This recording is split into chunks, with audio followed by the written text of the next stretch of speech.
السلام عليكم ورحمة الله وبركاته. الحمد لله رب العالمين والصلاة والسلام على رسوله الكريم. أما بعد, inshallah we'll be continuing on our Dora-e-Quran program, day 2, continuing with Juz 2 as well. Once again, our tartib for this daily program will be as follows: one juz in Arabic recitation, followed by the translation, and then inshallah we'll be mixing in some tafsir as well, some explanation, some stories, etc. So as for now, our timings will be 6 to 8 o'clock for our program, inshallah. When Ramadan begins, we will start our classes at 5:30, and then we will end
Assalamu alaikum wa rahmatullahi wa barakatuh.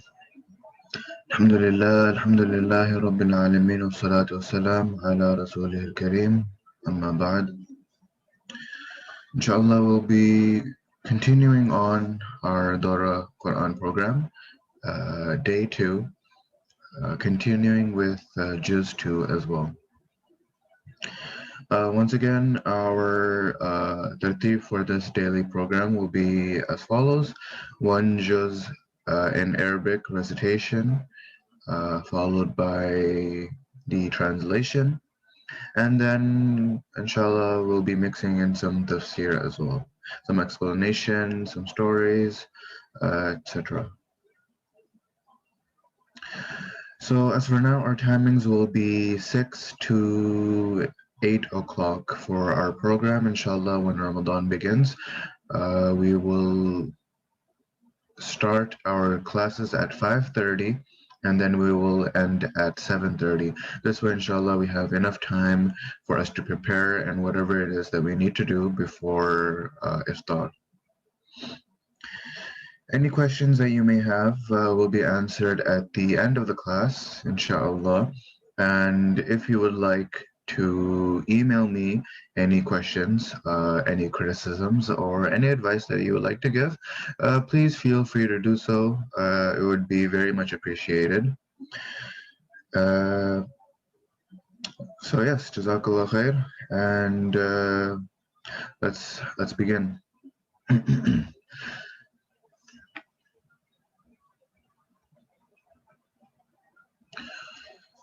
أعوذ بالله من الشيطان الرجيم بسم الله الرحمن الرحيم سيقول السفهاء من الناس ما ولاهم عن قبلتهم التي كانوا عليها قل لله المشرق والمغرب يهدي من يشاء إلى صراط مستقيم. Allah subhanahu wa ta'ala, he continues on and he says, the foolish among the people will say, what has turned them away from their qibla, which they used to observe? And say, to Allah belong the east and the west. He guides whom He wills to a straight path. So the following ayat are discussing the issue that was with the qibla.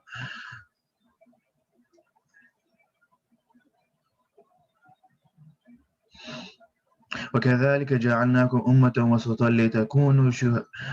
لتكونوا شهداء على الناس ويكون الرسول عليكم شهيدا وما جعلنا القبلة التي كنت عليها إلا لنعلم من يتبع الرسول ممن ينقلب على عقبيه وإن كانت لكبيرة إلا على الذين هدى الله وما كان الله ليضيع إيمانكم إن الله بالناس لرؤوف رحيم. And in the same way, we, Allah, made you a moderate ummah, so that you should be witnesses over the people, and the messenger a witness to you. And we, Allah, did not prescribe the qibla, which you used to observe, except to know the one who follows the messenger as distinct from the one who turns on his heels. It was burdensome indeed, but not on those whom Allah guided. Allah will not allow your faith to go to waste, and certainly Allah is very kind, very merciful to the people. So in the matter of the qibla, there were two extremes.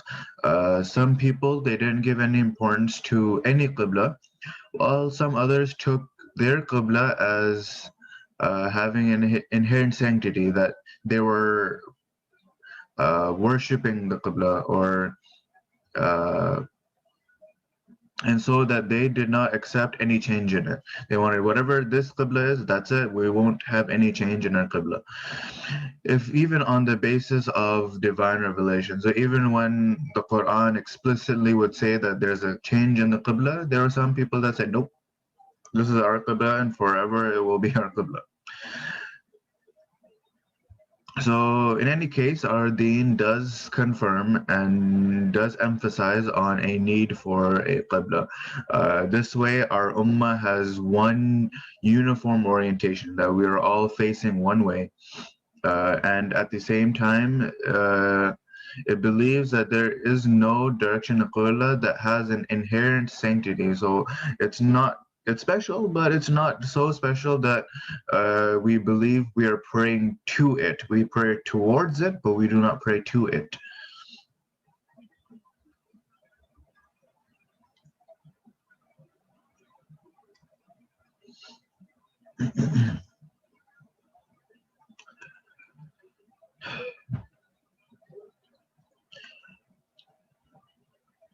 So that you should be witnesses over the people and the messenger a witness to you. So in regards to this part of the ayah, on Yawm al-Qiyamah, the disbelievers who rejected the call of the earlier prophets, alayhimussalam, they'll pretend that, they never received a book, and they'll pretend that there wasn't any prophet that even came to them. So our ummah will then testify and say that the prophets ﷺ did come to them with guidance. And even though we aren't eyewitnesses to this fact, our testimony will still be used as the most authentic, since Rasulullah will be backing it. So when the Ummah testifies, Rasulullah will also testify in favor of his Ummah.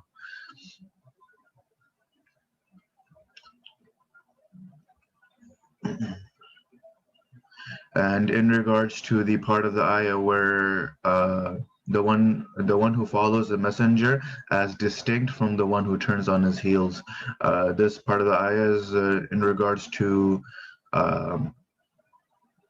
the change of the qibla was a test to whether the qibla was were some people taking it as an object of worship itself, or was it just followed on the basis of Allah subhanahu wa ta'ala's command? And Allah will not allow your faith to go to waste. And in this sentence, or in this part of the ayah, your faith is referring to salah. So some people, they were raising doubts at this time about the validity of the prayer that they had performed prior to the qibla change. So they're saying that, all of our salah, when we were praying in this direction, what happens now? Does it count, or is it, did we waste all of our time praying towards, this direction? Now we have to pray towards another direction. What's happening? So Allah subhanahu wa ta'ala is saying that Allah will not allow your faith to go to waste, subhanAllah.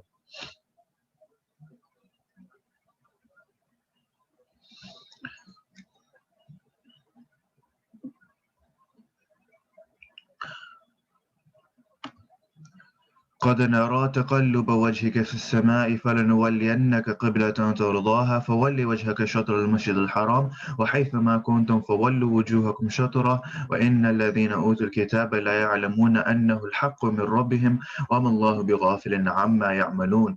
We have been seeing you turning your face to the heavens, so we will certainly assign to you a qibla that you would like. Excuse me. Now turn your face in the direction of the sacred mosque, Masjid al-Haram. And O Muslims, wherever you are, turn your faces in its direction. Even those who have been given the book know well that it is the truth from their Lord, and Allah is not unaware of what they do. So when Bayt al-Maqdis in Jerusalem was appointed as the Qibla, Rasulullah he, of course, obeyed the command. But he was expecting that the Qibla would be changed toward the Kaaba, since this is something Rasulullah had wished for a while. So in this eagerness for this change, Rasulullah he would often put his head up towards the sky, waiting for Allah subhanahu wa ta'ala and his revelation. So he would turn his face towards the sky in expectance that an angel might be coming down with a new command. So this verse is referring to that gesture of Rasulullah sallallahu alaihi wasallam.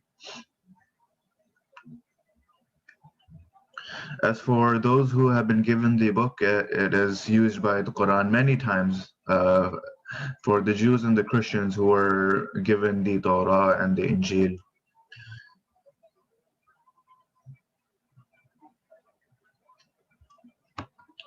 ولئن أتيت الذين أوتوا الكتاب بكل آية ما تبعوا قبلتك وما أنت بتابع قبلتهم وما بعضهم بتابع قبلة بعض ولئن اتبعت أهواءهم من بعد ما جاءك من العلم إنك إذا لمن الظالمين.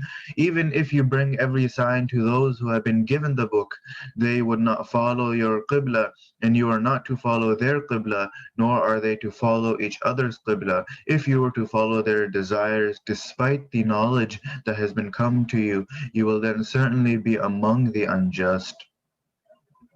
This is an indication to the fact that the Qibla became the Kaaba. So once the Kaaba became the Qibla, it will never be changed afterwards.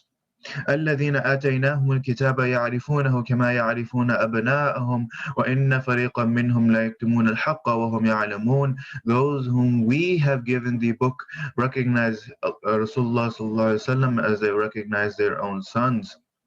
In fact, a group of them conceals the truth even though they know it.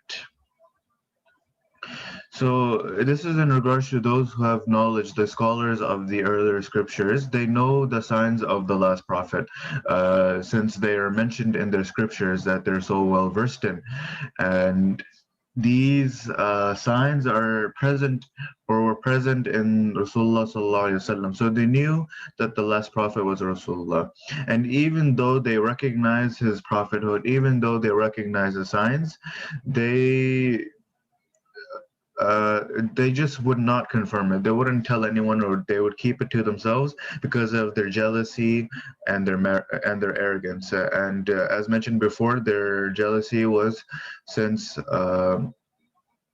Rasulullah sallallahu alaihi wasallam wasn't from the children of Israel. He was from Ismail alayhi salam.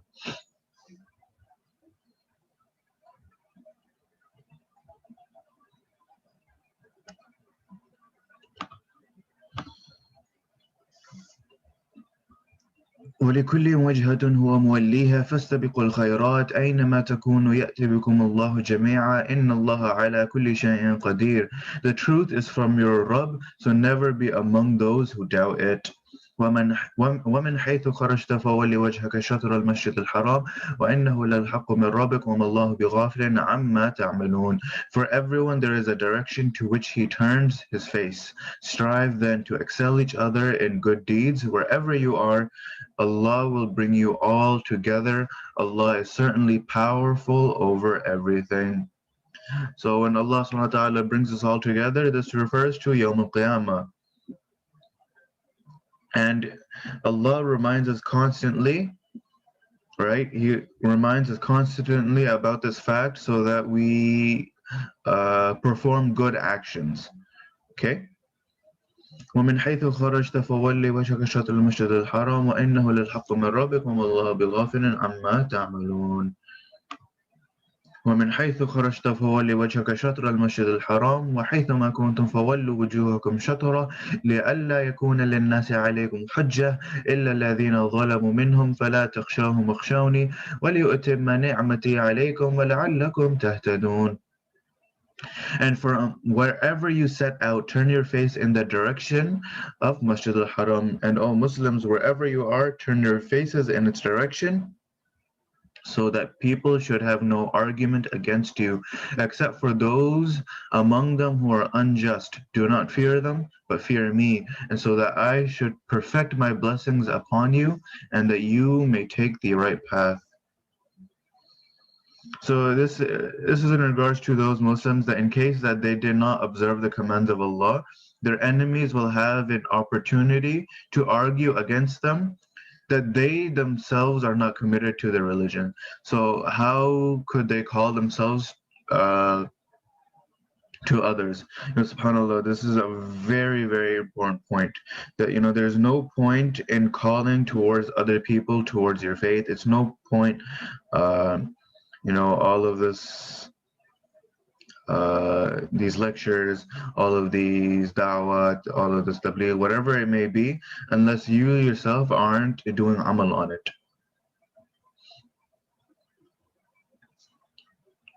كما أرسلنا فيكم رسولا منكم يتلو عليكم آياتنا ويزكيكم ويعلمكم الكتاب والحكمة ويعلمكم ما لم تكونوا تعلمون.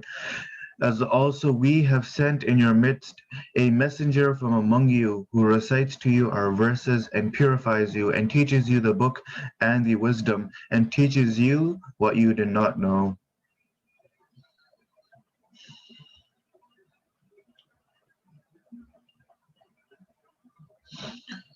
فاذكروني أذكركم واشكروا لي ولا تكفرون. So remember me and I will remember you, and be thankful to me and be not ungrateful to me. يا أيها الذين آمنوا استعينوا بالصبر والصلاة إن الله مع الصابرين. O you who believe, seek help through patience and prayer. Surely Allah is with those who are patient.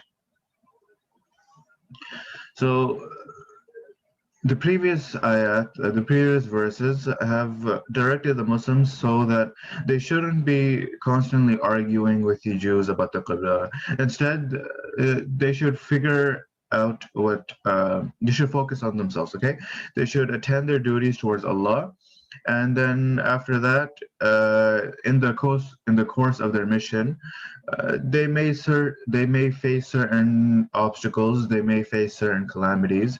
So this ayah teaches us how to deal with these situations. ولا تقولوا لمن يقتل في سبيل الله أموات بل أحياء ولكن لا تشعرون. Do not say of those who are slain in the way of Allah that they are dead. Instead, they are alive, but you do not perceive. ولنبلونكم بشيء من الخوف والجوع ونقص من الأموال والأنفس والثمرات وبشر الصابرين. Surely we will test you with a bit of fear and hunger, and loss in wealth, and lives and fruits, and give good tidings to the patient. الذين إذا أصابتهم مصيبة قالوا إنا لله وإنا إليه راجعون. Who, when a suffering visits them or afflicts them, they say, we certainly belong to Allah, and to Him we are bound to return. Whenever something bad happens to you, whatever it may be, whether you lose something or you lose someone, one of the greatest habits that we can implement is the saying of Inna lillahi wa inna ilayhi raji'un.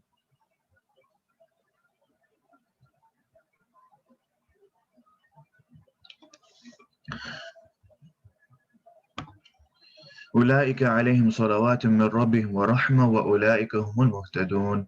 Those are the ones upon whom there are blessings from their Rabb and mercy as well, and those are the ones who are on the right path. إن الصفا والمروة من شعائر الله فمن حج البيت أو اعتمر فلا جناح عليه أن يطوف بهما ومن تطوع خيرا فإن الله شاكر عليم. Indeed, Safa and Marwa are among the marks of Allah. So whoever comes to the house for Hajj or performs Umrah, there is no sin for him if he makes rounds between them. Whoever comes up with good on his own, then Allah is appreciating, all-knowing. So Safa and Marwa are two hills that are near Mecca. They're near the Kaaba in Mecca. And during Hajj, it is fard. During Hajj and Umrah, it is fard to walk between Safa and Marwa 7 times. And this form of worship is called Sa'i.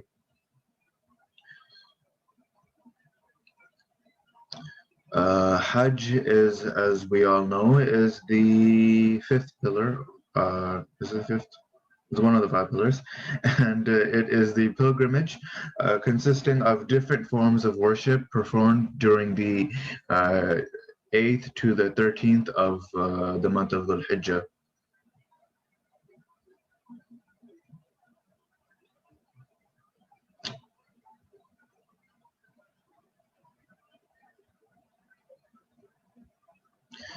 Okay, and very important for that there is no sin for him if he makes rounds between them. This is in regards to sa'i between Safa and Marwa. So Safa and Marwa are both fard in both Hajj and Umrah. And the expression for there is no sin, it is an expression that is used since the pagans um, used to make sa'i during the days of Jahiliyyah with two idols that they would place on top of the hills. So the act would be a sin uh, uh, with the two idols, but this sa'i is there is no sin in it.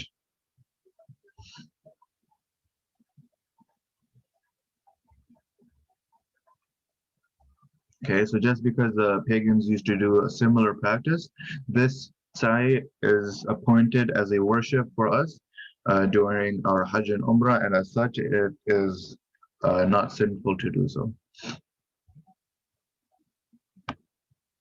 إن الذين يكتمون ما أنزلنا من البينات والهدى من بعد ما بيناه للناس في الكتاب أولئك يلعنهم الله ويلعنهم اللاعنون. Surely those who conceal the clear signs and the guidance we have revealed, even after we have explained them for the people in the book, upon them Allah casts a curse, and they are cursed by all those who curse.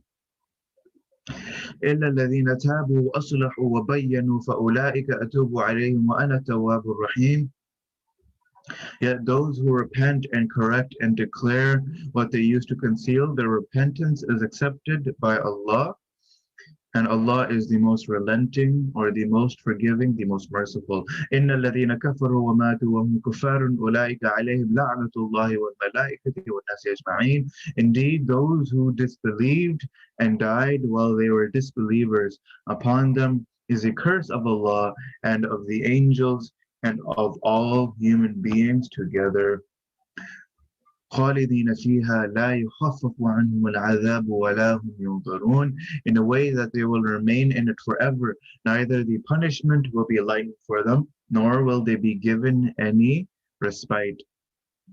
وإلهكم إله واحد لا إله إلا هو الرحمن الرحيم. Your Rabb, your God, or the one that is worthy of worship is one. There is none worthy of worship besides Allah, and Allah is the all-merciful, the most beneficent. إن في خلق السماوات والأرض واختلاف الليل والنهار والفلك التي تجري في البحر بما ينفع الناس وما أنزل الله من السماء من ماء فأحيا به الأرض بعد موتها وبث فيها من كل دابة وتصريف الرياح والسحاب المسخر بين السماء والأرض لآيات لقوم يعقلون.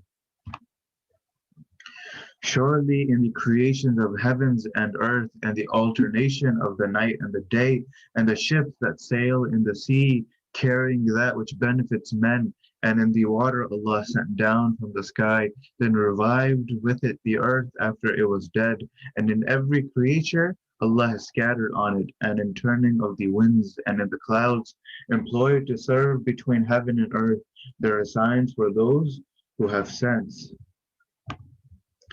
ومن الناس من يتخذ من دون الله أندادا يحبونهم كحب الله والذين آمنوا أشد حبا لله ولو يرى الذين ظلموا إذ يرون العذاب أن القوة لله جميعا وأن الله شديد العذاب. Among the people there are some who set up co-gods. They would assign partners or equals besides Allah whom they love, like the love that is supposed to be solely for Allah, but those who believe are most firm in their love for Allah. Would that the unjust people could perceive when they see the torment that all power belongs to Allah alone, and that Allah is severe in punishment.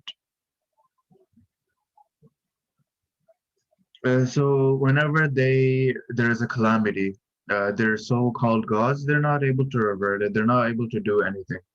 And these type of events should be enough for them to realize that all power belongs to Allah, and that there is no power against Allah, uh, and there is no power or anyone or anything that could be held in regard as equal or associate to him.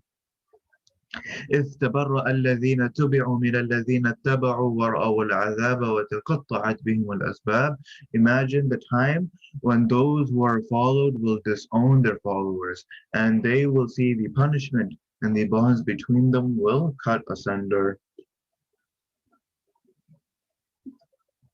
So this could mean that all types of relationship between a friendship, between a kinship or leadership, all of this will come to an end. None of it will matter. Every single promise that they had with each other, it will be of no matter. None of those promises will remain, since there will be no one to fulfill them anymore.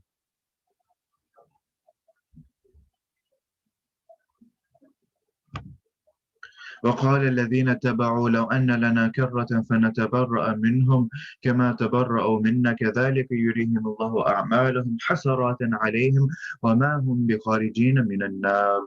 And those who followed will say, we wish we had another chance to return to the world so that we may disown them as they had disowned us. Thus Allah will show them that their deeds were nothing but causes of remorse for them, and they are not to come out of the fire. يا أيها الناس كلوا مما في الأرض حلالا طيبا ولا تتبعوا خطوات الشيطان إنه لكم عدو مبين. O people, eat permissible good things out of what lies in the earth, and do not follow the footsteps of Shaitan. Indeed, he is an open enemy for you. So the pagans of Makkah, they used to dedicate animals as their idols, and they believed that deriving any benefit from these animals and eating their meat is prohibited. And they attributed this prohibition to Allah without having any proof. So Allah subhanahu wa ta'ala, he reveals that, he never commanded them to do such a thing. And interestingly enough, Allah subhanahu wa ta'ala, he mentions halalan tayyiba. He doesn't just say, kulu mimma fil ardi halalan. He doesn't just say eat halal things, but Allah specifically mentions halalan tayyiba, that we should eat permissible halal things, but also they should be good, right? It shouldn't just be, eating junk food all the time. Yes, they're halal, but they're not necessarily tayyib. To Allah subhanahu wa ta'ala, he recommends that we eat halalan tayyiba. إنما يأمركم بالسوء والفحشاء وأن تقولوا على الله ما لا تعلمون. He orders you only to do evil and immodest acts, and that you ascribe to Allah and you do not know. وإذا قيل لهم اتبعوا ما أنزل الله قالوا بل نتبع ما ألفينا عليه آباءنا أولو كان آباؤهم لا يعقلون شيئا ولا يهتدون. And when it is said to them, follow what Allah has sent down, they say instead, we would follow that religion that we had found our forefathers upon. Is it so, even though their fathers had no understanding at all, nor had they even been on the right path? ومثل الذين كفروا كمثل الذي ينعق بما لا يسمع إلا دعاء ونداء صم بكم عمي فهم لا يعقلون. And the example of calling those who disbelieve is such as someone is shouting at an animal that hears nothing but a call and a cry. They are deaf, dumb, and blind, so they do not understand. So when shouting at an animal, a shepherd at times speaks to them. They don't understand what he's saying, except that, a senseless call and a cry. So similarly, whenever Rasulullah would call the disbelievers to Islam sincerely, they would take it as if, this wasn't a very serious call. Instead, they wouldn't consider its true meaning, and they wouldn't really appreciate the importance. So, يا أيها الذين آمنوا كلوا من طيبات ما رزقناكم واشكروا لله إن كنتم إياه تعبدون. O you who believe, eat of the good things we have provided to you, and be grateful to Allah if it is He who you worship. إنما حرم عليكم الميتة والدم ولحم الخنزير وما أهل به لغير الله فمن اضطر غير باغ ولا عاد فلا إثم عليه إن الله غفور رحيم. He has only prohibited for you the dead body, the blood, the flesh of swine, and that upon which a name of someone other than Allah has been invoked. Then whoever is compelled by necessity, neither seeking pleasure nor transgressing, there is no sin on him. Verily Allah is most forgiving, most merciful.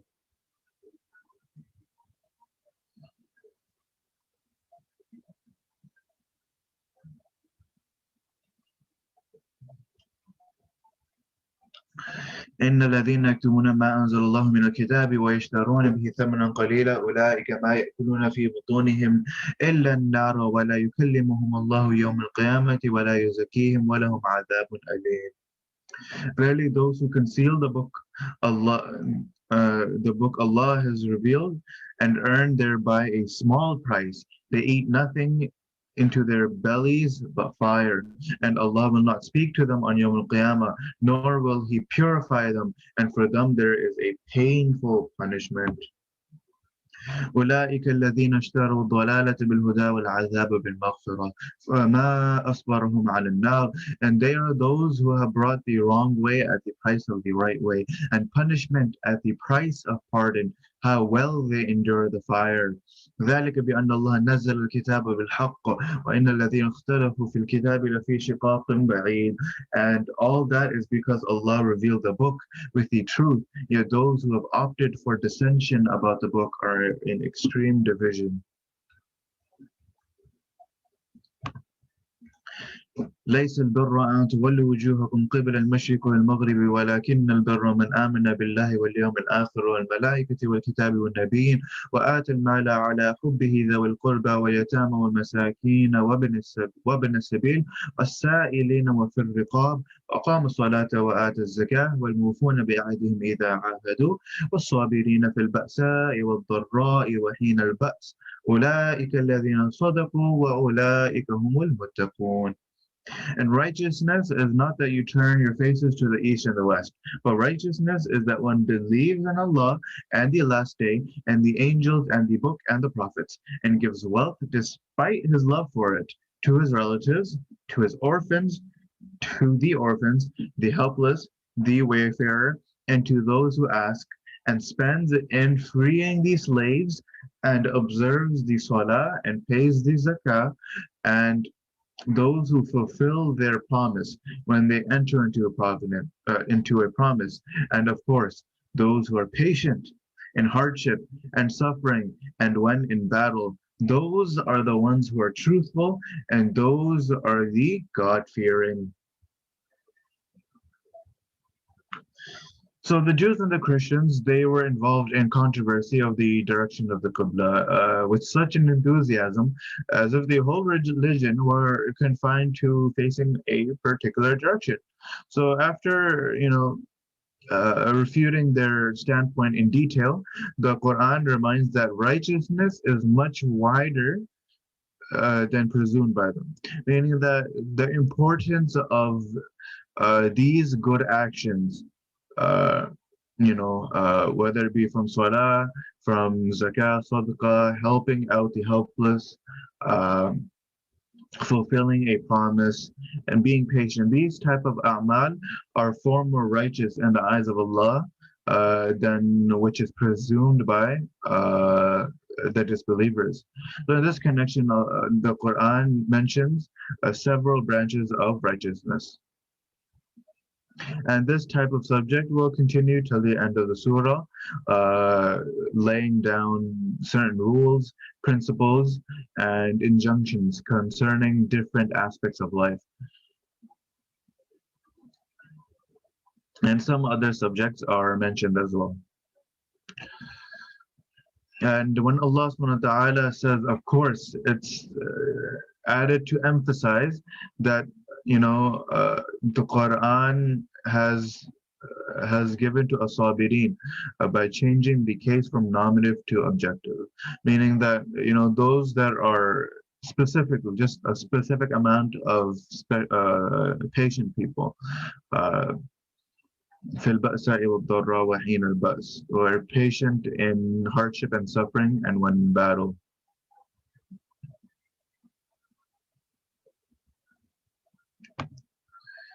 يا أيها الذين آمنوا كتب عليكم القصاص في القتلى الحر بالحر والعبد بالعبد والأنثى بالأنثى فمن عفي له من أخيه شيء فاتباع بالمعروف وأداء إليه بإحسان ذلك تخفيف من ربكم ورحمة فمن اعتدى بعد ذلك فله عذاب أليم.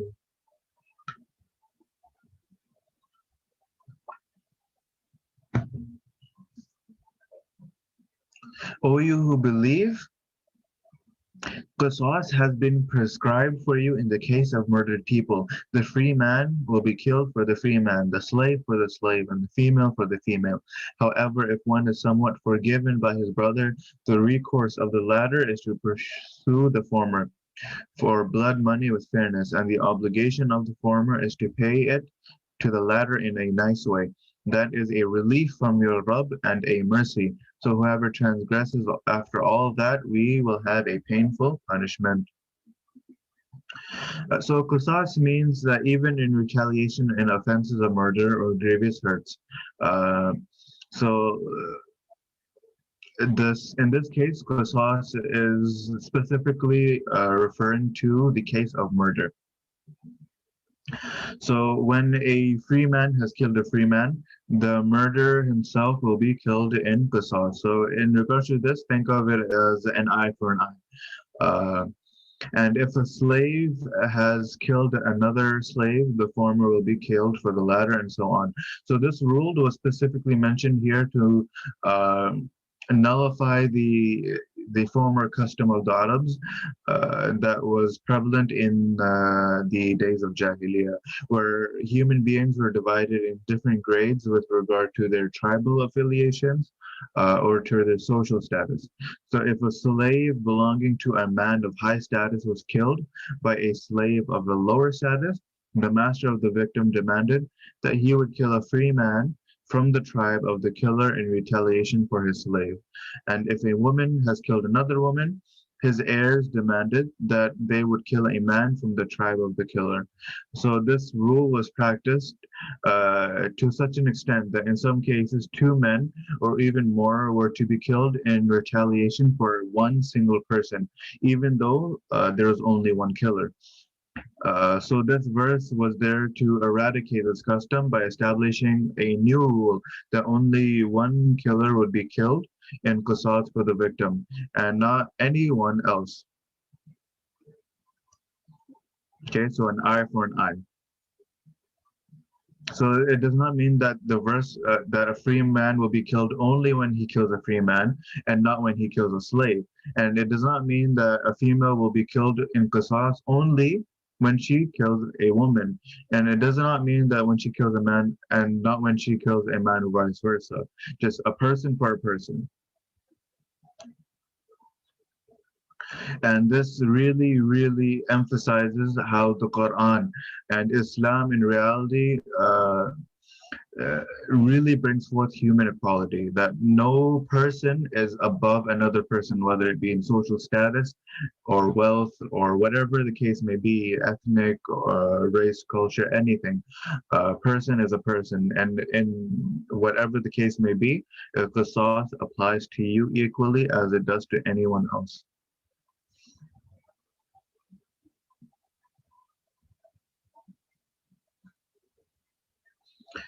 Okay, so the next part of the ayah mentions qisas as the right of the heirs of the victim. So they're allowed to forego their right in exchange of blood money. So in the case that they say that, we don't want another life to be taken, uh, there can be a amount that is agreed upon between both the parties, and then this will be the blood money that is given.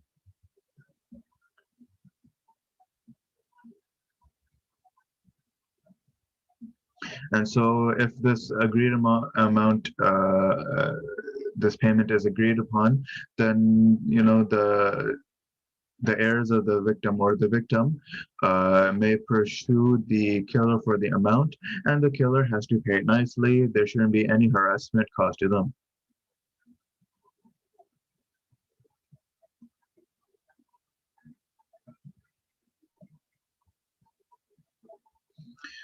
Okay, and that is a relief from your Rabb and a mercy. So whoever transgresses after all that will have a painful punishment. So exceeding the limits, or this transgression in this case, it covers all sorts of violation of the rule prescribed in this verse. So this includes the unjust demand to kill someone other than the killer, killing a person after he has paid blood money according to the agreement. So all these practices were there before the enforcement of the Quranic rule. وَلَكُمْ فِي الْقِصَاصِ حَيَاةٌ يَا أُولِي الْأَلْبَابِ لَعَلَّكُمْ تَتَّقُونَ. There is life for you in qisas, O people of wisdom, so that you may refrain from killing.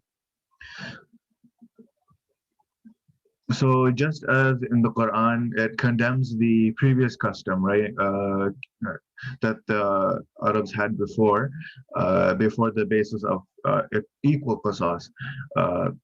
This also criticizes that the other extreme approach that does not allow the capital punishment, even when the offender takes the life of numerous innocents.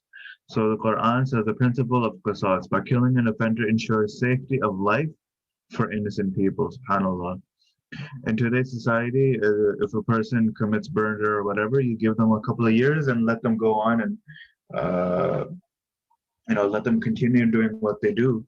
And our system allows for this type of behavior, for these people to run free and wild, and it really endangers the safety of our children, our community.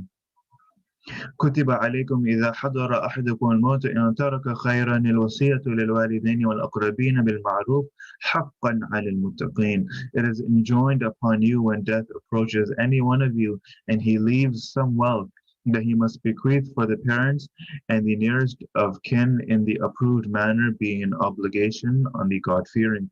فمن بدله بعد ما سمعه فإنما إثمه على الذين يبدلونه إن الله سميع عليم. And whoever changes it after he has heard it, its sin will only be on those who change it. Surely Allah is all-knowing, all-hearing, all-knowing. فمن خاف من موسى جنفا أو إثما فأصلح بينهم فلا إثم عليه إن الله غفور رحيم. But whoever apprehends a mistake, unintentional, or a sin, if it's intentional, from a testator, and puts things right between them, then there's no sin on him. Surely Allah is forgiving and most merciful.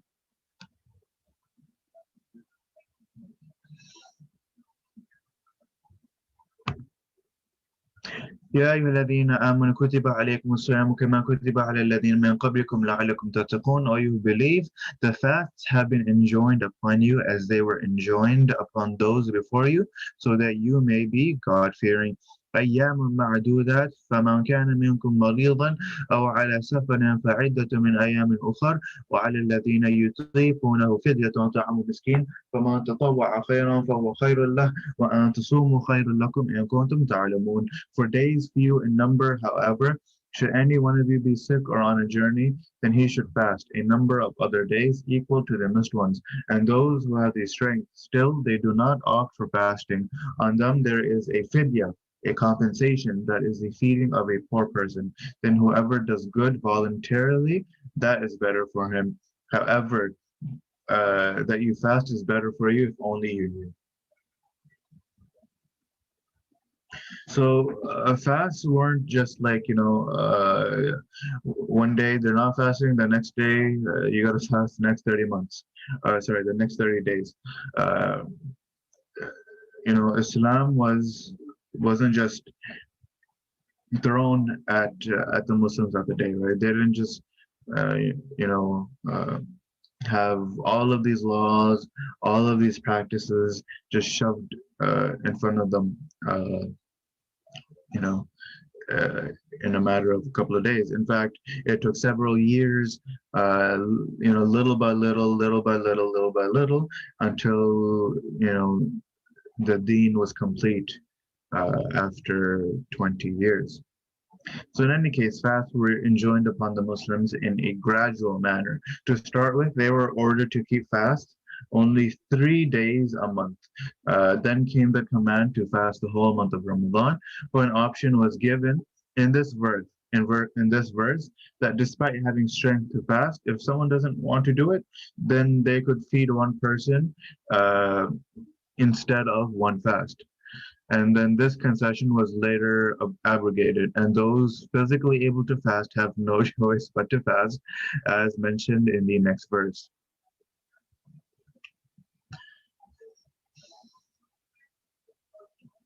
However, people very old age, or it's people that it is very difficult for them to fast, they may still do this compensation. So feed one person for one day of fasting.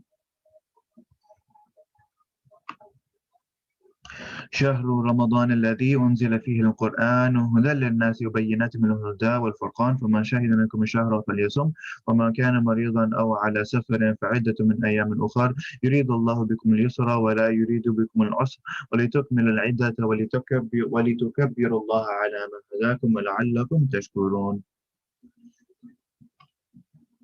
The month of Ramadan is the one in which the Quran was revealed as guidance for mankind and as clear signs that show the right way and distinguish between right and wrong. So those of you who witness the month must fast in it, but the one who is sick or is on a journey should fast as much from other days as he must. Allah intends to provide ease for you and does not intend to create hardship for you. All this is so that you may complete the number of fasts as prescribed and proclaim the takbir of Allah for having guided you, and so that you may be grateful.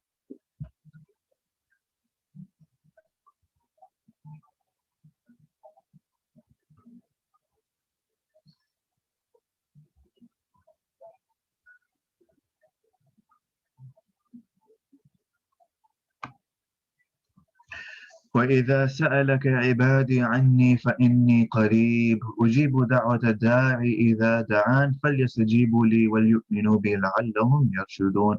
When my servants ask you about me, then tell them that I am near. I respond to the call of one when he prays to me, so they should respond to me and have faith in me, so that they may be on the right path.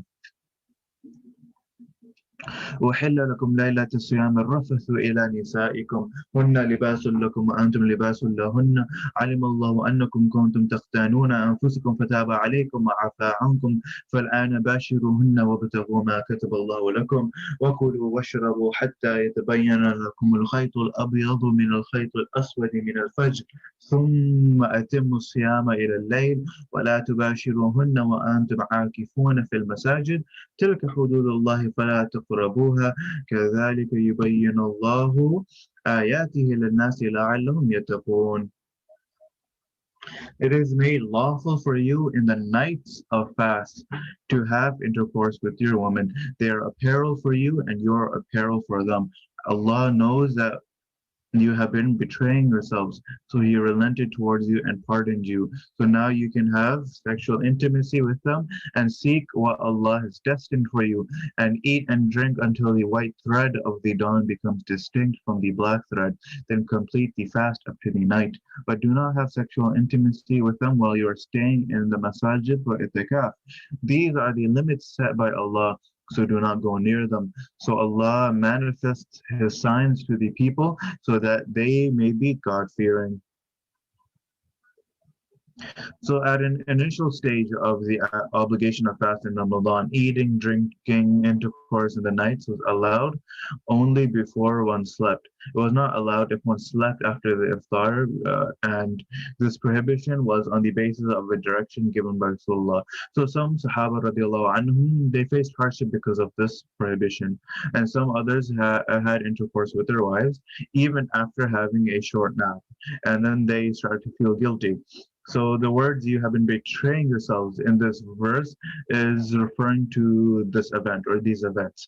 And so this verse, it completely abrogated the prohibition and made it lawful to have intercourse or to eat and drink during the entire night in Ramadan.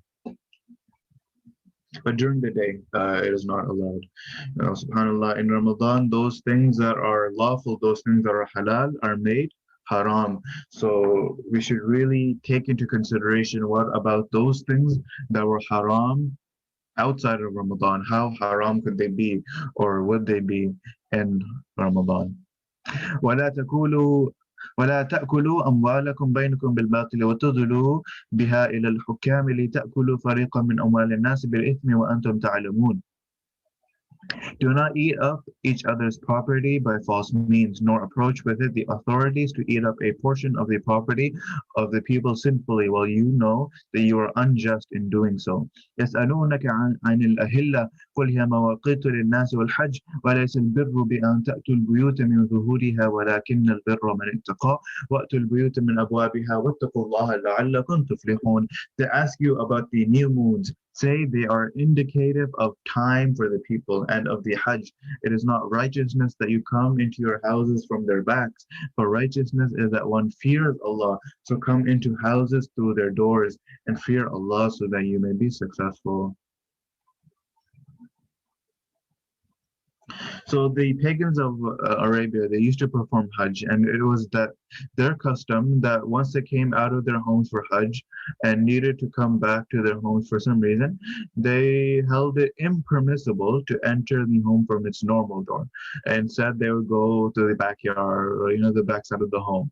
So this ayah, it states that this was a pointless custom. There was no reason to do such a thing.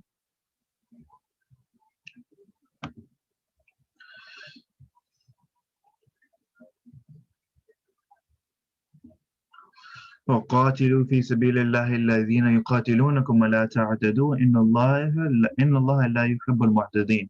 Fight in the way of Allah against those who fight you and do not transgress. Verily Allah does not like the transgressors. واقتلوهم حيث ثقفتموهم وأخرجوهم من حيث أخرجوكم والفتنة أشد من القتل ولا تقاتلوهم عند المسجد الحرام حتى يقاتلوكم فيه فإن قاتلوكم فاقتلوهم كذلك جزاء الكافرين. Kill them wherever you find them and drive them out wherever they drove you out, as fitna to create disorder is more severe than killing. However, do not fight them near Masjid al-Haram unless they fight you there. However, if they fight you there, you may kill them. Such is the reward of the disbelievers. But if they desist, then indeed Allah is most forgiving, most merciful. SubhanAllah, many people take this ayah out of context, saying that Islam is a very violent religion, saying that this is a command that, the Muslims are supposed to be killing the non-Muslims left and right. But in reality, these verses, these ayah, if you really look into context and history, they weren't commanded that, just to wake up in the morning and to go out and hunting non-Muslims. In fact, it was quite the opposite. The non-Muslims were the ones that were hunting the Muslims at the time. And it was made permissible for the Muslims to fight them back. And if or when the disbelievers would give up, or when they would desist from their fighting, then Allah subhanahu wa ta'ala is saying that He is the most forgiving, He is the most merciful, and even if they were fighting against the Muslims, Allah subhanahu wa ta'ala will be ready to forgive them if they stop fighting. So قاتلوهم حتى لا تكون فتنة ويكون الدين لله فإن انتهوا فلا عدوان إلا على الظالمين. Fight them until there is no fitna anymore and obedience remains for Allah. But if they desist, then aggression is not allowed except against the transgressors. الشهر الحرام بالشهر الحرام والحرمات قصاص فمن اعتدى عليكم فاعتدوا عليه بمثل ما اعتدى عليكم واتقوا الله واعلموا أن الله مع المتقين. The holy month for the holy months, and the sanctities are subject to retribution. So when anyone commits aggression against you, be aggressive against him in the like manner as he did against you, and fear Allah, and be sure that Allah is with the God-fearing. وأنفقوا في سبيل الله ولا تلقوا بأيديكم إلى التهلكة وأحسنوا إن الله يحب المحسنين. Spend in the way of Allah and do not put yourselves into destruction and do good. Of course, Allah loves those who do good.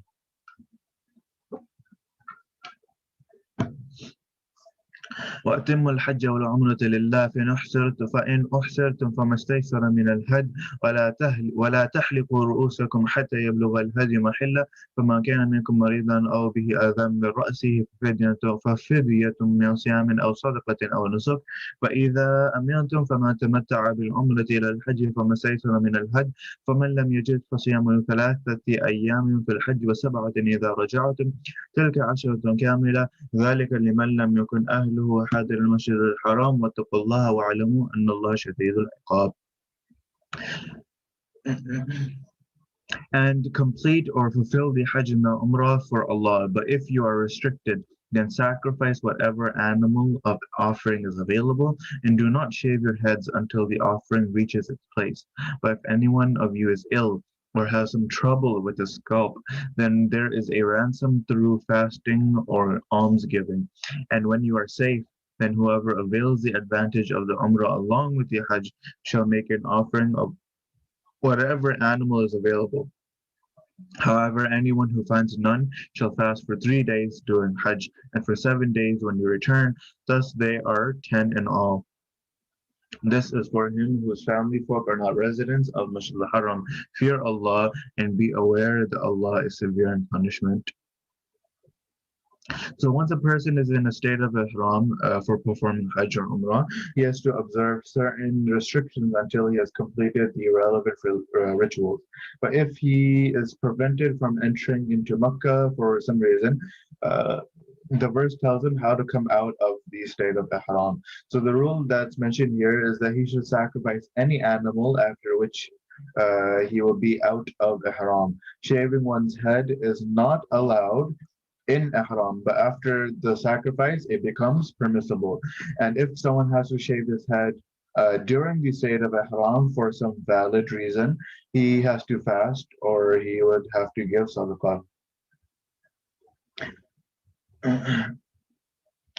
And the next part mentions that if one combines both Hajj and Umrah in a single journey, either the way of tamattu, where one comes out of ihram after performing umrah, then starts ihram afresh for Hajj, or by way of qiran, in which one continues his ihram even after performing umrah and comes out of it only after Hajj.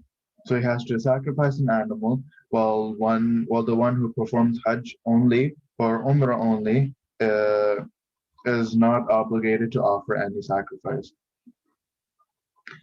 The next part is if a person obligated to offer a sacrifice in Hajj has no financial means to do so, he should keep 10 fasts, 3 during the Hajj and 7 after reaching home.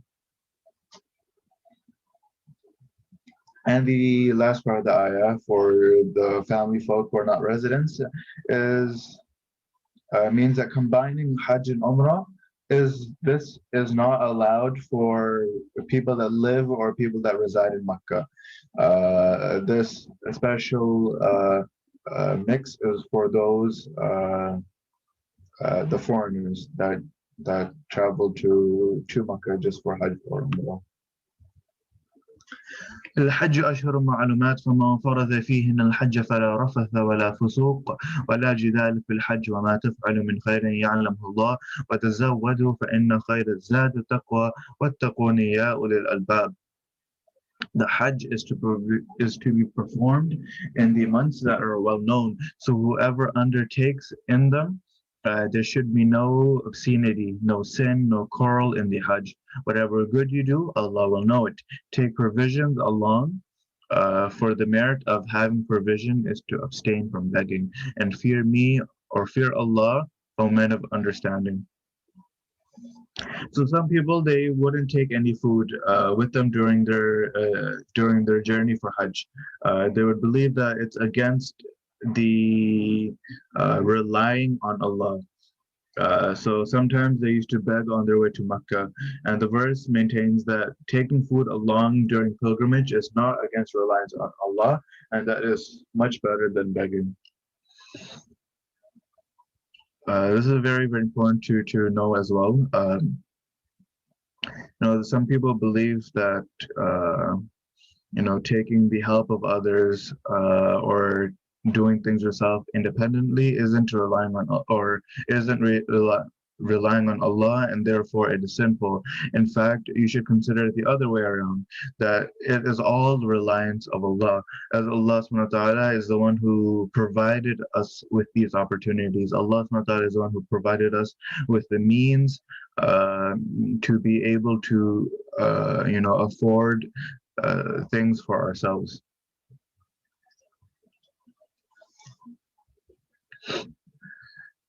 ليس عليكم جناح أن تبتغوا فضلا من ربكم فإذا فضتم من عرفات فاذكروا الله عند المشعر الحرام واذكروه كما هداكم وإن كنتم من قبله لمن الضالين. There's no sin on you that you seek the grace of your Rabb by trading. Later, when you flow down from Arafah, recite the name of Allah near Mash'ar al-Haram, the sacred monument, and recite his name as he has guided you while before it you were among the astray. So some people say that trade is not permissible during Hajj. This verse denies that belief. It's noted that in the Quran that the Quran refers to the trade as Allah's grace. Every single business or anything that we have is through Allah subhanahu wa ta'ala, through the rahmah, his mercy that allows us to be in such a position. And as for Mash'ar al-Haram is a sacred monument that is a hill in Muzdalifah. Pilgrims would come to it after staying at Arafah.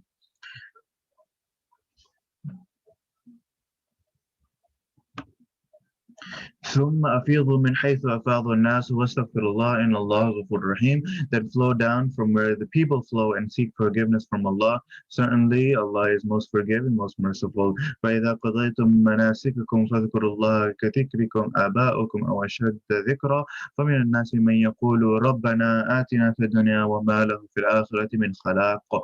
Once you have fulfilled your modes of worship in Hajj, recite the name of Allah as you would speak of your forefathers, or even with great fervor.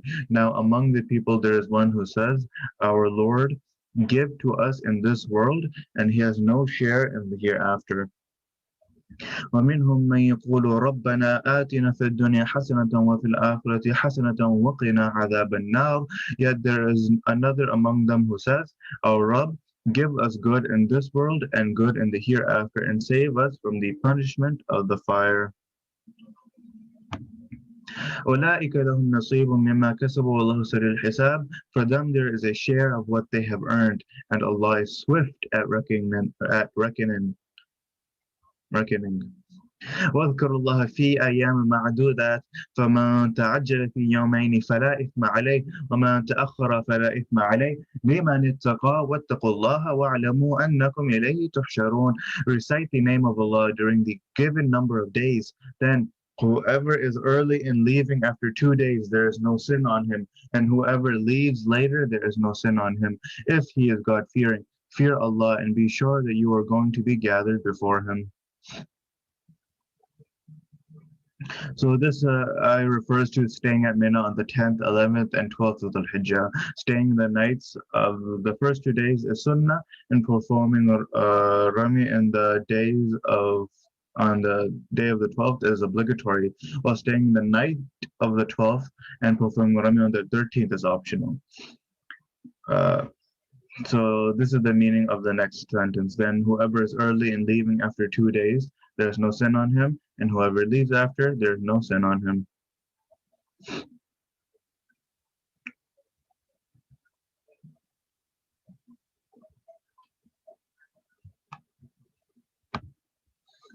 ومن الناس من يعجبك قوله في الحياة الدنيا ويشهد الله على ما في قلبه وهو لد الخصام. Among men there is one whose speech in this life attracts you. He even makes Allah his witness on what is in his heart while he is extremely quarrelsome. So one of the munafiqeen, one of the hypocrites, Akhnas was his name. He was known for his eloquence. So when present before Rasulullah sallallahu alaihi wasallam, he used to pretend that he used to pretend his allegiance to him by swearing forceful oaths. But when he went outside, he used to conspire against the Muslims. So once he passed by a farm of a Muslim and put the whole farm to fire and killed the cattle. And the verse was revealed in this light. In any case, this verse also applies in a general application to cover everyone who commits such mischievous acts. That very two-faced people. On one side, they act really nice. On the other side, they are mischievous and evil. وإذا تولى سعى في الأرض ليفسد فيها ويهلك الحرث والنسل والله لا يحب الفساد. Once he turns back, he moves about in the land, trying to spread fitna in it and to destroy the tillage and the stock, and Allah does not like disorder. وإذا قيل له اتق الله أخذته العزة بالإثم فحسبه جهنم ولبئس المهاد. When it is said to him, fear Allah, he is tempted by arrogance to commit sin. Hell is then enough for him, and it is indeed an evil bed to rest. ومن الناس من يشري نفسه ابتغاء مرضات الله والله رؤوف بالعباد. And among men there is one who sells his very soul to seek the pleasure of Allah, and Allah is very kind to his servants. يا أيها الذين آمنوا ادخلوا في السلم كافة ولا تتبعوا خطوات الشيطان إنه لكم عدو مبين. O you who believe, enter Islam completely and do not follow the footsteps of Shaitan. Surely he is an open enemy for you. فإن زللتم من بعد ما جاءتكم البينات فاعلموا أن الله عزيز حكيم. And if you sleep, even after clear signs have come to you, then you must know that Allah is mighty, all-wise. هل ينظرون إلا أن يأتيهم الله في ظلل من الغمام والملائكة وقضي الأمر وإلى الله ترجع الأمور. They're looking for nothing to accept the truth, but that Allah himself comes upon them in canopies of cloud with angels, and the matter is closed. To Allah shall all matters be returned.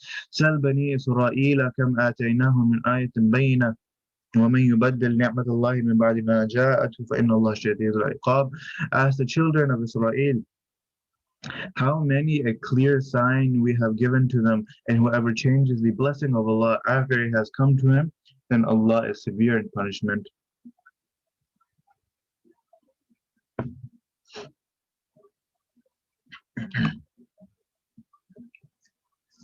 زين للذين كفروا الحياة الدنيا ويسخرون من الذين آمنوا والذين اتقوا فوقهم يوم القيامة والله يرزق من يشاء بغير حساب.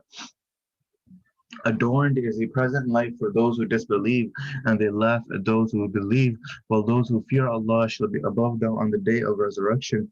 Allah gives provision to whom He wills without measure. كان الناس أمة واحدة فبعث الله النبيين مبشرين ومنذرين وأنزل معهم الكتاب بالحق ليحكم بين الناس فيما اختلفوا فيه وما اختلف فيه إلا الذين أوتوه من بعد ما جاءتهم البينات وبغي بينهم فهدى الله الذين آمنوا لما اختلفوا فيه من الحق بإذنه والله يهدي من يشاء إلى صراط مستقيم.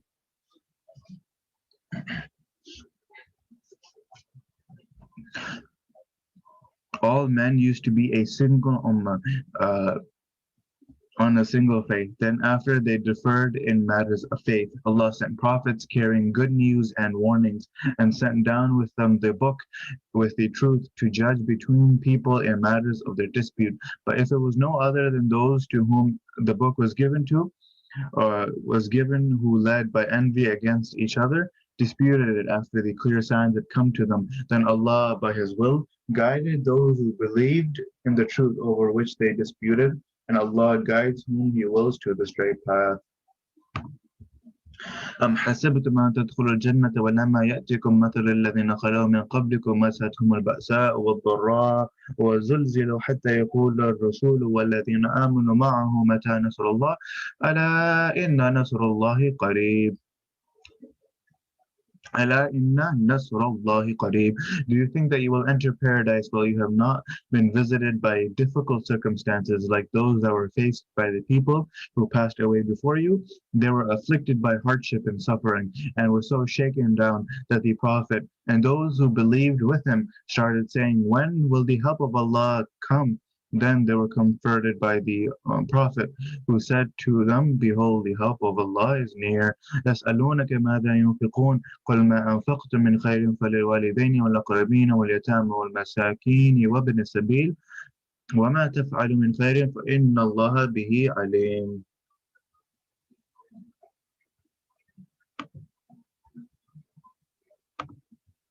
كتب عليكم القتال وهو كره لكم وعسى أن تكرهوا شيئا وهو خير لكم وعسى أن تحبوا شيئا وهو شر لكم والله يعلم وأنتم لا تعلمون. Fighting is enjoined upon you while it is hard on you. It could be that you dislike something when it is good for you, and it could be that you like something when it is bad for you. Allah knows and you do not know. يسألونك عن الشهر الحرام قتال فيه قل قتال فيه كبير وصد عن سبيل الله وكفر به والمسجد الحرام وإخراج أهله منه أكبر من عند الله والفتنة أكبر من القتل ولا يزالون يقاتلونكم حتى يردوكم عن دينكم إن استطاعوا ومن يرتد منكم عن دينه فيمت وهو كافر فأولئك حبطت أعمالهم في الدنيا والآخرة وأولئك أصحاب النار هم فيها خالدون. They ask you about the sacred month, that is about fighting in it. So they ask you about fighting in the sacred month. So say fighting in it is something grave, but it is so much more grave in the sight of Allah to prevent people from the path of Allah, to disbelieve in Him and in Masjid al-Haram and to expel its people from there. And fitna is more grave than killing. They will go on fighting you until they turn you away from your faith if they could, while whoever of you turns away from his faith and dies as a kafir, as a disbeliever, such people are those whose deeds will go to waste in this world and in the hereafter, and they are people of the fire, they shall be there forever. إن الذين آمنوا والذين هاجروا وجاهدوا في سبيل الله أولئك يرجون رحمة الله والله غفور رحيم. As for those who believed and those who migrated and carried out jihad in the way of Allah, they hope for Allah's mercy, and Allah is forgiving, most merciful. يسألونك عن الخمر والميسر قل فيهما إثم كبير ومنافع للناس وإثمهما أكبر من نفعهما ويسألونك عن ماذا ينفقون قل العفو كذلك يبين الله لكم الآيات لعلكم تتفكرون. They ask you about wine and gambling. Say, in both there is great sin and some benefits for people, and their sin is greater than their benefit. And they ask you as what they should spend. Say, the surplus. This is how Allah will make His verses clear to you. SubhanAllah, Allah subhanahu wa ta'ala does mention that there is, some benefit in wine and gambling, right? With wine, you'll have, I wouldn't know, but there's good taste, or there's a certain addiction towards it, or you forget your worries or your stress or whatever the case may be. And as for gambling, you have high risk, high reward, and sometimes they're very, very high reward. So there is some sort of benefit for both. But in any case, after acknowledging that there is some sort of benefit, Allah subhanahu wa ta'ala says, still, Still, they're sinful, they're unlawful, and they're not allowed or permissible in Islam.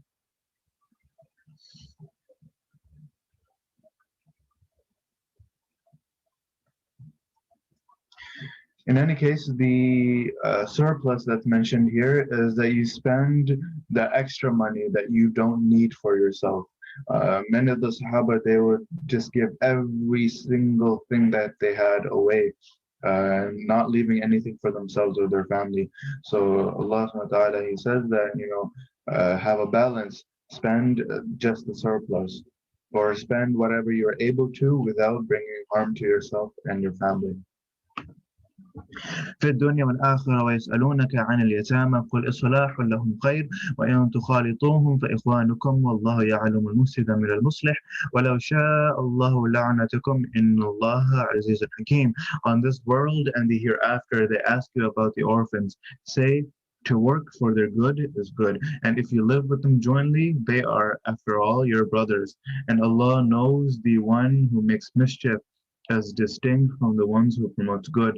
And if Allah had wished, He would have put you in trouble. Surely Allah is mighty, all wise.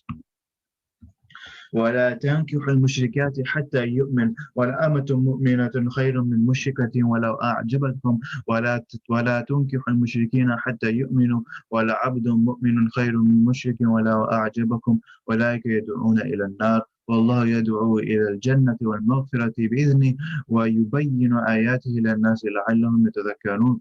Do not marry the polytheist woman unless they come to believe. A Muslim slave girl is better than a polytheist woman, even though she may attract you. And do not give your woman in marriage to polytheist men unless they come to believe.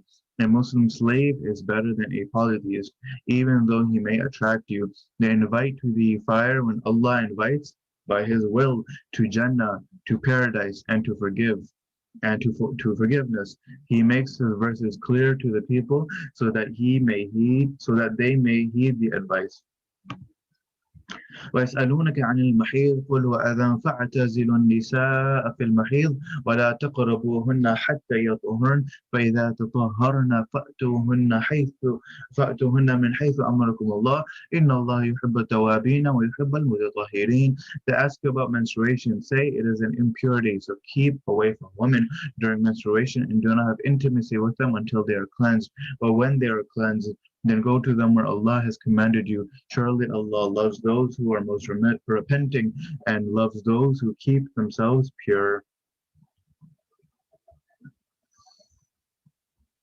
So this verse prohibits having sexual intercourse with them. It does not mean avoid sitting with them or treating them as untouchable, as believed by the Hindus or the Jews. نساؤكم حرث لكم فأتوا حرثكم أن شئتم وقدموا لأنفسكم واتقوا الله واعلموا أنكم ملاقوا وبشر المؤمنين. Your women are tillage for you to cultivate, so come to your tillage from wherever you wish and advance something for yourselves and fear Allah and know that you are to meet Him and give good news to the believers. So, as Rasulullah has explained, this ayah isn't meant to allow carnal intercourse. Rather, by comparing women with tillage, it's indicated that the right place of intercourse is that intercourse that is productive, like tillage. In order to reach that place, any position or side can be used. ولا تجعلوا الله عرضة لأيمانكم أن تبروا وتتقوا وتصلحوا بين الناس والله سميع عليم. Do not make the name of Allah the subject of your oaths against your doing good, fearing Allah and setting things right up between people. Allah is all hearing, all knowing. لا يؤاخذكم الله باللغو في أيمانكم ولكن يؤاخذكم بما كسبت قلوبكم والله غفور حليم. Allah does not hold you accountable for what is love in your oaths, but He holds you accountable for what your hearts have produced. Allah is forgiving, forbearing. So love means an oath sworn either by mistake or without any volition. للذين يؤلون من نسائهم تربص أربعة أشهر فإن فاءوا فإن الله غفور رحيم.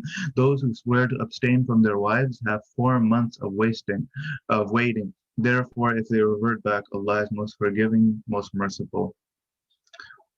So if a husband swears an oath that he will not have intercourse with his wife for 4 months or more, or an indefinite period, it is termed in Islamic fiqh as ilah.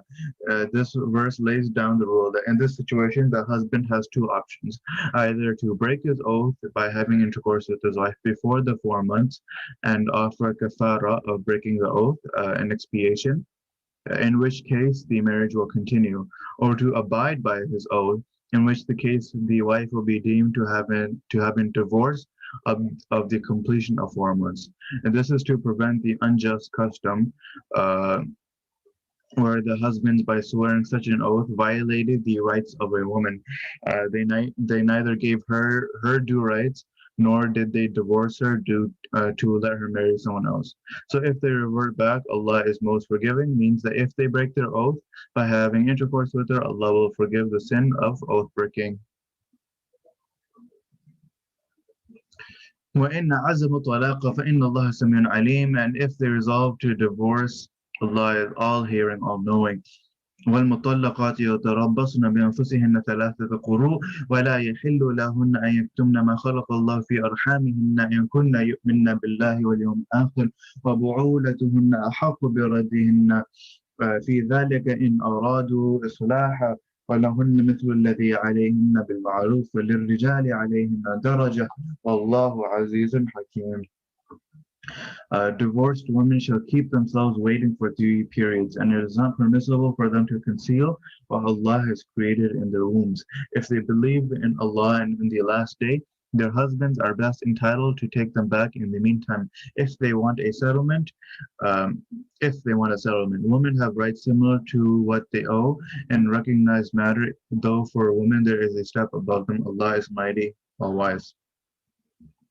So this is the waiting period prescribed for divorced women, which means they cannot marry another person unless 3 menstruation periods have passed after divorce.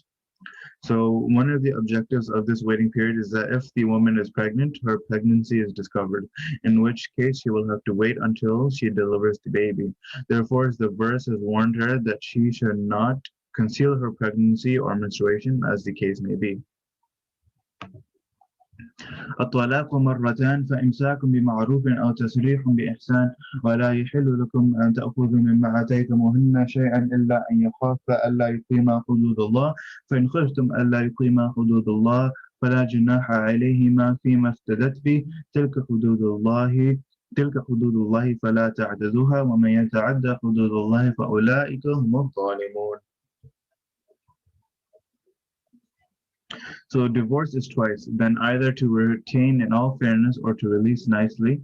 It is not lawful for you to take back anything from what you have been given, unless both apprehend that they would not be able to maintain the limits set by Allah. Now, if you apprehend that they would not maintain the limits set by Allah, then there is no sin on them in what she gives up to secure her release. These are the limits set by Allah. Therefore, do not exceed them. Whoever exceeds the limits of Allah, then they are the transgressors. So, in this ayah, there was a very cruel practice that was practiced in Arabia, and this was eliminated. So, pre-Islam, or in the days of Jahiliyyah in Arabia, a husband had the power to divorce his wife in like as many times as he wanted, and then revoke the divorce each time. So this power brought misery to the women whose husbands divorced them. But when the period of iddah came near, they revoked the divorce. and after some time divorced her again, and so on. So this way they neither maintained her as their wife nor did leave her to marry someone else. So by this present verse, the power of the husbands was restricted to divorcing twice only. So this means that the proper way of divorcing one's wife is that the divorce is pronounced twice at the most, so long as the number of divorce is not more than two. It is open for the husband to revoke his divorce during the period of iddah, in which case they may resume their marital relations without entering into a new marriage. And even after the expiry of iddah, they may enter into a fresh marriage by mutual consent, but should be done in all fairness with a true intent to restore a just marital life. This is meant by the words either to retain in all fairness. So, if the marital relations are broken so badly that the restoration is not intended, then the husband should not revoke the divorce. And after the expiry of the period of the iddah, the woman will be released in contract marriage with someone else if she wills to do so. So this release should be in proper and graceful way without causing any impediment for the woman. This is the meaning of the word, to be released nicely. Beautiful views, mashallah. देखा क्यों शराब cigarette लोग को बेचते थे Another case to be mentioned is that the husband should not claim that the dowry he had paid to his wife should be given back to him. However, if the woman asks for divorce on her own initiative and there is no fault on the part of the husband, she can secure her release by foregoing the dowry, and then it will be lawful for the husband to accept it. فإن طلقها فلا تحل له من بعد حتى تنكح زوجا غيره فإن طلقها فلا جناح عليهما أن يتراجعا إن ظن أن يقيم حدود الله وتلك حدود الله يبينها لقوم يعلمون. Thereafter, if he divorces her, she shall no longer remain lawful for him, unless she marries a man other than him. Should he too divorce her, then there is no sin on them in returning to each other, if they think they would remain or maintain the limits set by Allah. These are the limits set by Allah that He makes clear to a people who know that Allah is alone capable of setting these limits. So this rule is about the third divorce. As explained before, the husband should not give divorce 3 times, so that all options remain open for the spouses. But if someone gives the third divorce also, then the wife becomes unlawful for him in the sense that he can neither revoke his divorce, nor can he contract a fresh marriage with her after the iddah. So if this woman, she divorces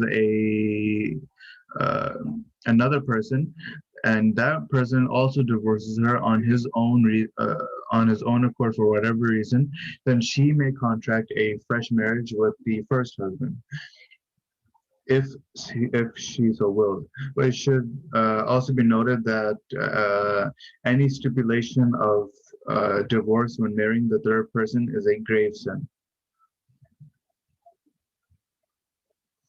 Meaning that you have a sort of contract that I'm going to marry this another person for the sole fact that he can divorce me so I can go back to my first husband.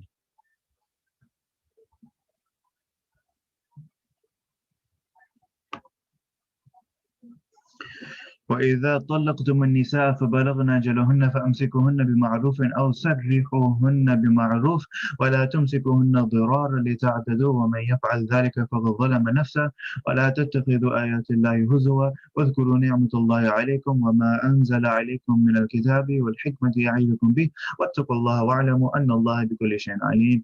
When you have divorced women and they have approached the end of their waiting periods, then either retain them with fairness or release them with fairness. Do not retain them with wrongful intent, resulting in cruelty on your part, and whoever does this actually wrongs himself.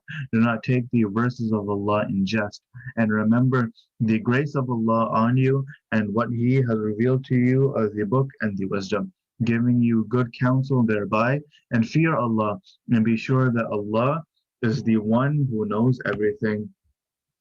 وإذا طلقتم النساء فبلغن أجلهن فلا تعضلوهن أن ينكحن أزواجهن إذا تراضوا بينهم بالمعروف ذلك يوعظ به من كان منكم يؤمن بالله واليوم الآخر ذلكم أزكى لكم وأطهر والله يعلم وأنتم لا تعلمون.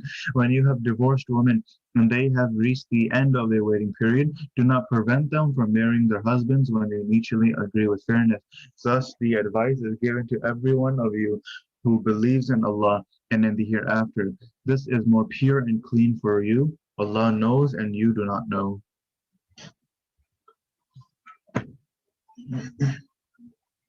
This is in regards to the parents of the girl that after the husband and the wife divorce and they want to get back together, the parents of the girl, they try their best to not make this happen, even though the husband and the wife, they want to get back together. So the Quran in this verse mentions that this is not permissible for the parents to come, or for anyone in fact, to come in between the husband and the wife when they want to get back together. والوالدات يرضعن أولادهن حولين كاملين لمن أراد أن يتم الرضاعة وعلى المولود له رزقهن وكسوتهن بالمعروف لا تكلف نفس إلا وسعها لا تضار والدة بولدها ولا مولود له بولده وعلى الوارث مثل ذلك فإن أراد فصالا عن تراض منهما وتشاور فلا جناح عليهما وإن أردتم أن تسترضعوا أولادكم فلا جناح عليكم إذا سلمتم ما آتيتم بالمعروف واتقوا الله واعلموا أن الله بما تعملون بصير. Mothers should suckle their children for 2 full years. For one who wants to complete the period of suckling, it is the obligation of the one to whom the child belongs that he provides food and clothing for them with fairness. No one is obligated beyond his capacity. No mother shall be made to suffer on account of her child, nor the man to whom the child belongs on account of his child. Likewise, responsibility of suckling lies on the one who may become an heir of the child.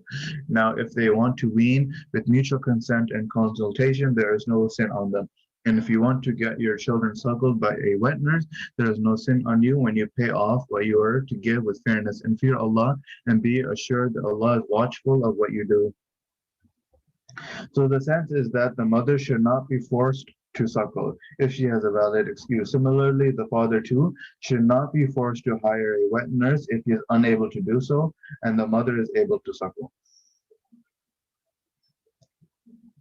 Also, it means that if the father of the child has expired, i.e. he has passed away, the liability of the expenses on suckling lies on the guardian of the child who may become an heir of the child if the child dies.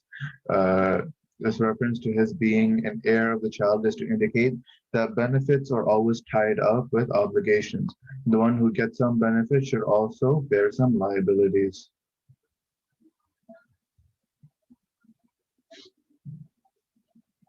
This is how the balance in Islam is done. Many people, they say that, there are more benefits to be a man in Islam, and there are less benefits to be a woman in Islam. The men have more rights and women have less rights, but in fact, they have equal rights, or in terms that they have equal status in the eyes of Allah. There are, of course, different rights for a man and a woman, and in response to these different rights, there are also a different sense of liability for a man and a woman. There are more responsibilities, there are more liabilities for a man, and there are less responsibilities and liabilities for women in Islam. والذين يتوفون منكم ويذرون أزواجا يتربصن بأنفسهن 4 أشهر و10 فإذا بلغن أجلهن فلا جناح عليكم فيما فعلن في أنفسهن بالمعروف والله بما تعملون خبير. Those among you who pass away and leave wives behind, their wives keep themselves waiting for 4 months and 10 days. So when they have reached the end of their waiting period, there is no sin on you in what they do for themselves in a recognized manner, and Allah is all aware of what you do. So this is the period of iddah prescribed for widows. They're not allowed to marry someone else during the iddah, nor are men allowed to make a formal proposal to them in this period. However, the verse allows for men to give them an indirect hint that they're interested in marrying her after iddah, which should not be a formal proposal.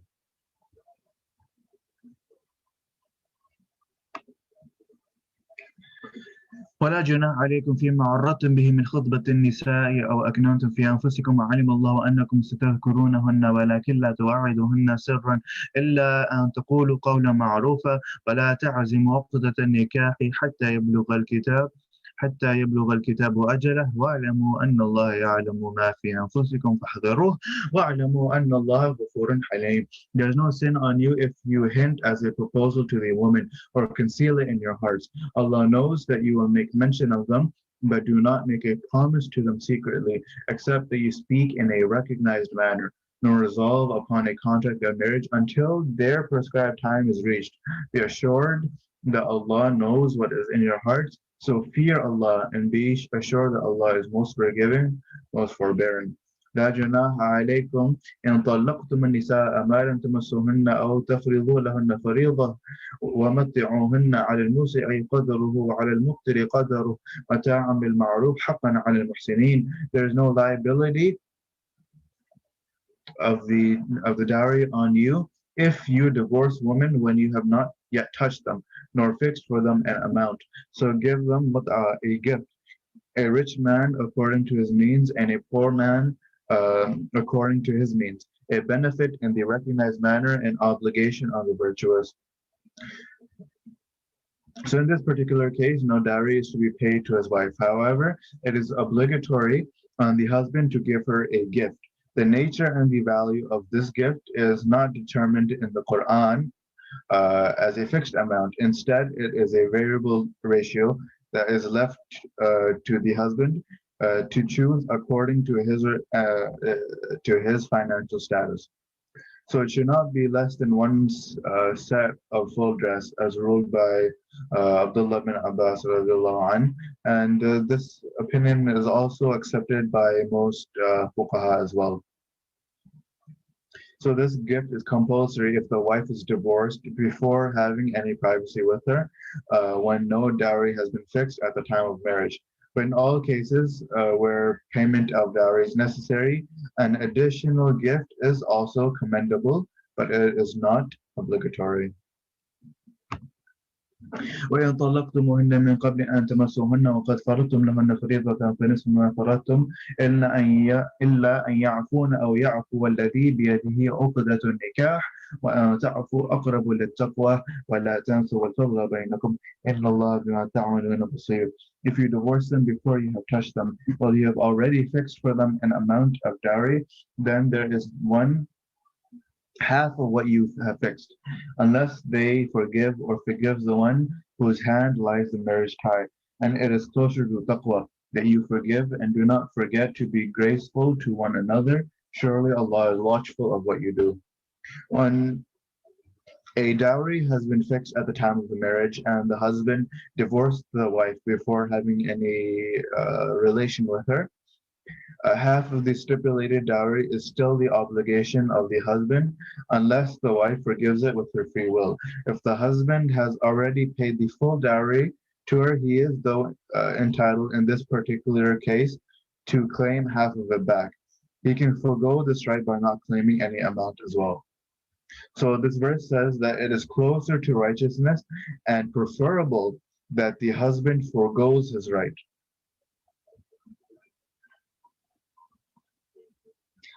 حافظوا على الصلوات والصلاة الوسطى وقوموا لله قانتين. Take due care of all the prayers and the middle prayer and stand before Allah in total devotion.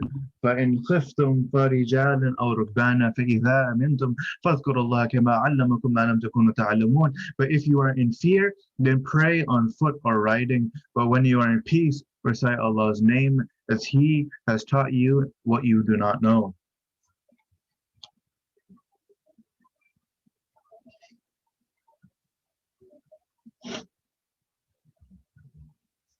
والذين يتوفون منكم ويذرون أزواجا وصية لأزواجهم متاعا إلى الحول غير إخراج فإن خرجنا فلا جناح عليكم فيما فعلنا في أنفسهن من معروف والله عزيز حكيم. Those among you who pass away and leave wives behind are commanded to make a will in favor of their wives to be maintained for 1 year without being expelled from the husband's home.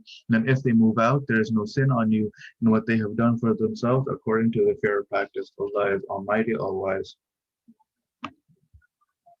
وَلِلْمُطَلَّقَاتِ مَتَاعٌ بِالْمَعْرُوفِ حَقًّا عَلَى الْمُتَّقِينَ. The divorced women deserve a benefit according to the fair practice, being an obligation on the God-fearing.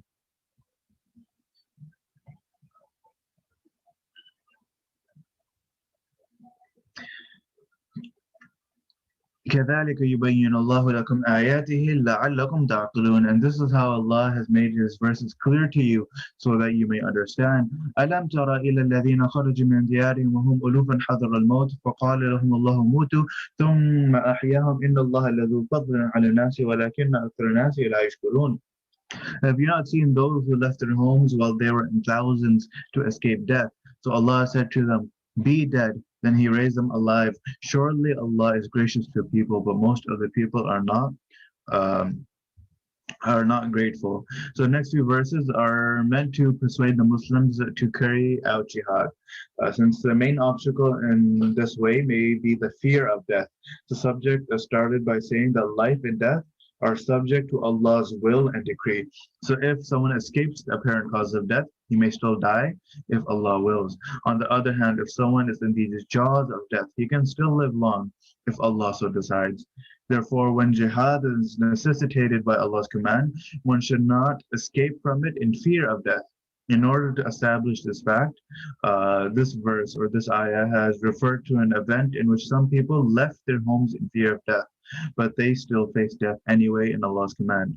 And once death with no hope to come back to life, they were raised alive again by Allah's command. This verse is not given the details of the story, but there are some reports that these people were inhabitants of a city struck by a plague. When this epidemic spread all over the city, they left it in fear of death. But when they reached an open plain, all of them died together by Allah's command. Then a prophet, named in some ports as his Qeel, passed by them and prayed for their life. And then Allah brought them to life once again. SubhanAllah, many people in this pandemic, at the time of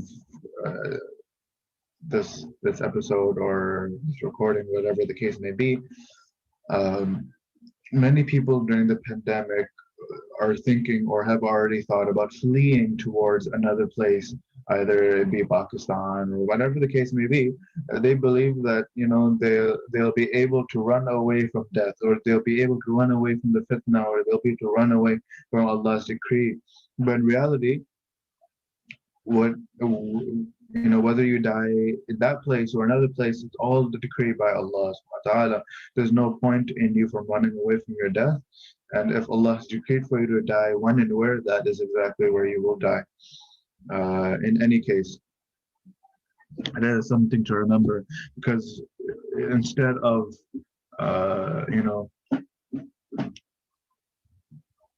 trying to run away, it's best to understand and accept things in a different manner. ماذا الذي يقرض الله قرضا حسنا فيضاعفه له أضعافا كثيرة والله يقبض ويبسط وإليه ترجعون.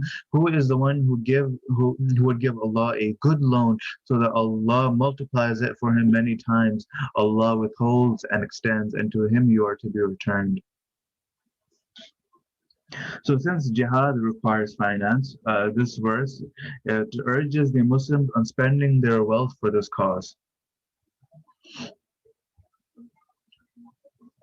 ألم تر إلى الملأ من بني إسرائيل من بعد موسى إذ قال لنبي لهم وبعث لنا ملكا نقاتل في سبيل الله قال هل عسيتم إن كتب عليكم القتال ألا تقاتلوا قالوا وما لنا ألا نقاتل في سبيل الله وقد أخرجنا من ديارنا وأبنائنا فلما كتب عليهم القتال تولوا إلا قليلا منهم والله عليم بالظالمين. Did you not see a group from the children of Israel after the time of Musa when they said to their prophet, appoint for us a king so that we may fight in the way of Allah? He said, is it not likely if fighting is enjoined upon you that you would not fight? They said, what is wrong with us that we would not fight while we have been driven away from our homes and our sons? But when fighting was enjoined upon them, they turned away, except a few of them. And Allah is aware of the unjust.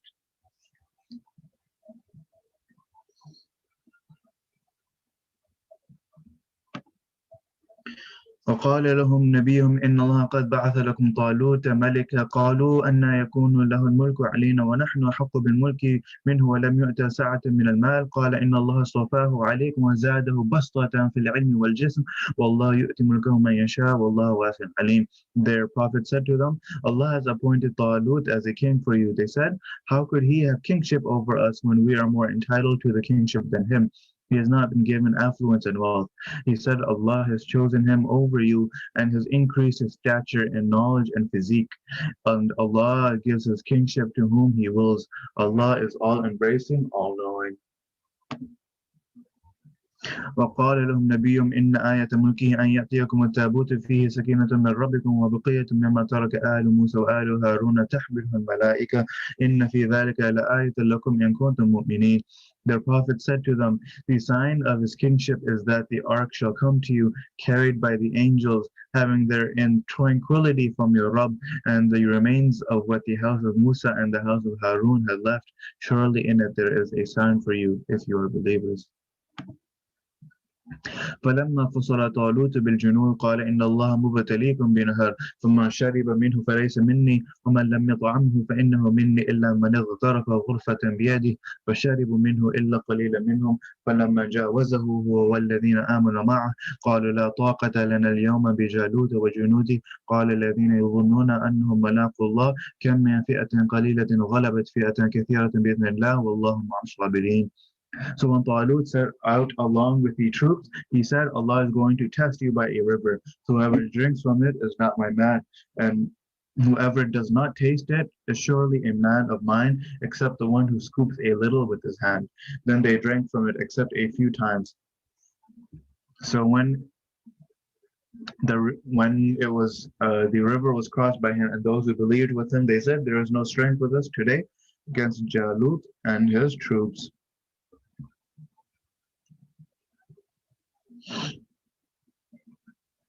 And said, there's no strength with us today against Jalut and his troops, said those who believed in their having to meet Allah.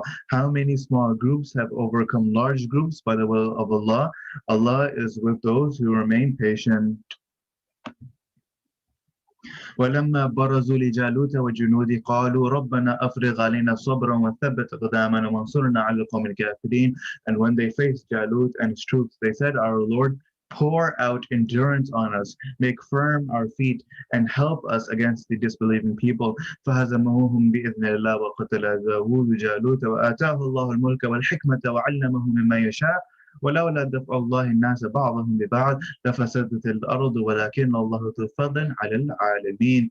So when they defeated them by the will of Allah and Dawood killed Jalut, and Allah gave him the kingdom and the wisdom and taught him what he willed, had Allah not been pushing back some people by means of others, the earth would have been spoiled. But Allah is all gracious to all the worlds. So Jalut, as named in the Bible as Goliath, was a very, very strong person in the army of the opponents of the Israelites. He challenged them to send a person to fight him. And so Dawood alayhi salam was very young at the time, and they reached the battlefield by chance and accepted the challenge of Jalut, and he killed him.